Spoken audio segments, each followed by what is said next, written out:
Hello and welcome to this first video in the series, The Bad Bishop. Within this game that I played in a tournament several years ago, we'll be looking at the bishops and considering whether or not they're good or bad. Within the game, white opened with 1 e4, the pawn moving to this square here. This allows the light square bishop to have action, right? So right now this bishop would be the only good bishop in the position because these bishops are restricted by pawns, as you can see here. The game continued with me playing in a hyper-modern way with c6. Now, this does in fact prepare the move d5, but within the game, you're going to see me make the move d6, and just trying to play a positional game where I look to strike back at the white center later on. White played d4. Now this bishop is also active. By placing the pawns to e4 and d4, you're not really making either of the bishops bad to begin the game, as they both have many squares. However, the next movement of a pawn, either this pawn or this pawn, will begin to influence the squares on which these bishops can reach. For example, if d5 was played, going to a light square, it would influence the ability for this light squared bishop to move around the board, and at some point it could become quite bad, either trapped inside the pawn chain or perhaps being trapped outside the pawn chain. A pawn chain is signified by the pawns linking together, so you could picture a pawn on g2, a pawn on f3, a pawn on e4, a pawn on d5. If you're inside the pawn chain, or maybe closer to these squares here where the king and the queen currently are, then it'd be bad within the pawn chain. If it's on the outside, it's still a bad bishop. It's just a little bit more active because it's outside the pawn chain. We tend to look at the outside the pawn chain bishops being slightly better, but in both cases, the bishop's movement is reduced, and therefore it's less good than it would be if the pawns weren't on the color that it occupies. Okay, so we continue the game, and I allow my first bishop into the game. Now this bishop would be able to move. White gains some more space and limits somewhat this bishop's movement. And so now we could even picture maybe if like e5 gets played, maybe this bishop becomes quite good with lots of light squares being available, whereas this bishop no longer has activity. I played my knight out, which of course attacks the pawn on e4, and white responded by defending the pawn with knight to c3. I then played bishop to g4. Now you might think, can't white just take the bishop? Well, unfortunately, if white was to take the bishop, the knight would recapture, and white would have exchanged a queen, a very powerful piece, for a bishop, a piece that's worth quite a bit less. We often give point values to pieces in chess. 1 point value that has been given to a queen is 5. 9. 5. What am I saying? A queen is worth 9. The rook is worth 5, roughly. The bishop is worth 3, but some people say 3 1/4 because they see it as being slightly better than a knight, which is worth 3. The king has no value. In the sense, the king is the object of the game. If you checkmate the king, you win, and therefore no points are awarded to the king. The pawns have a value of 1. Using these measurements, it helps us determine whether we should exchange pieces or not, because we can help do a calculation mathematically to see if it would be advantageous or disadvantageous based on the math. However, as chess teaches us, there are many times when the point values mean much less than we think they should. But in this case, queen takes bishop, knight takes queen. There's no attack immediately by white that would justify such a loss of material. So the queen is threatened and my opponent defended the queen by moving the bishop.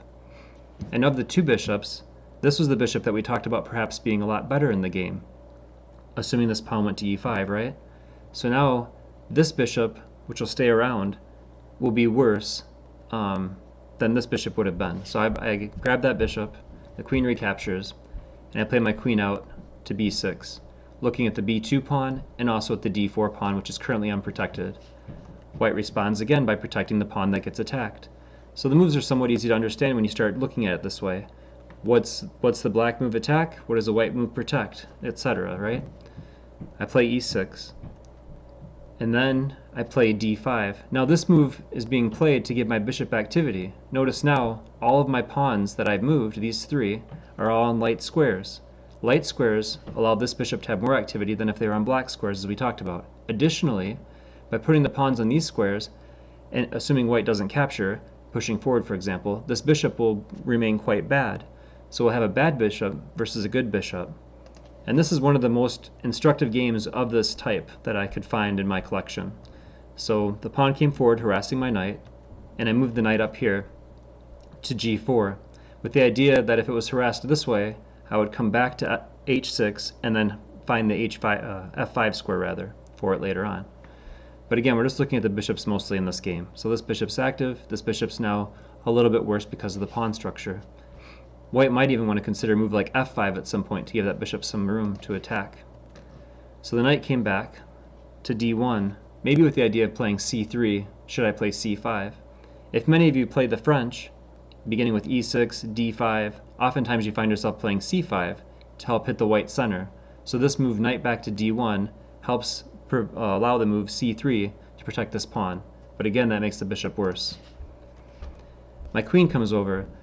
So I see that this bishop is better than this bishop, and with that small advantage, just to understand that my minor pieces are slightly better, I decide that the exchange of queens might favor me in this game, and white obliges, capturing my queen, and I capture back with the knight. This also gets me some development. My knight's now outside the pawns and ready to move around, hop around and attack things, right? Perhaps even here to attack this pawn. And white brings the knight out.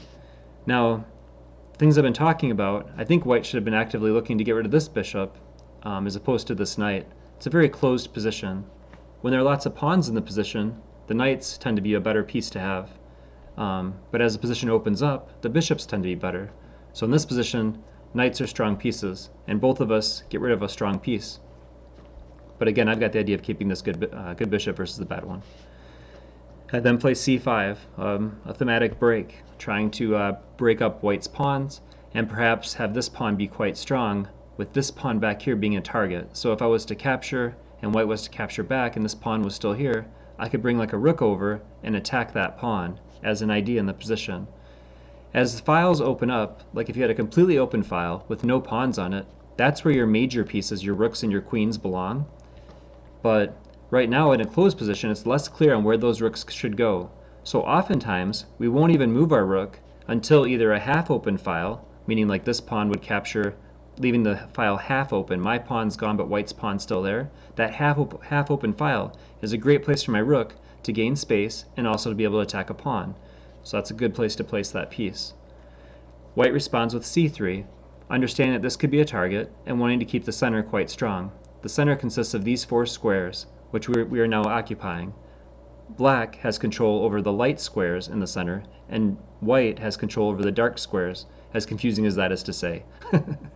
Black having control of light, anyway. In the game I pushed forward, so again, emphasizing the idea of keeping these pawns on dark squares, leaving this bishop bad. The knight came out. I don't know if my opponent was preparing maybe the move f5 here. You always try to understand your opponent's moves, like what do they want to do? And off memory, I'm going to say I probably played g6 here, but I didn't. I attacked the knight. I might have thought g6 just to help stop this pawn. But of course this also works because I'm hitting the knight, and now what is the knight to do but go back? Bishop guards it. And even here, I didn't do it in the game, but even here now, with what I've been talking about in this game, I would actually consider taking that knight, just with the idea of having a superior knight versus that bad bishop. But in the game I didn't make that choice. I played g6, the other move I talked about, concerned about this advance. White played the knight back, probably thinking better of offering the knight for that bishop. The knight's quite a good piece. And I played my bishop down.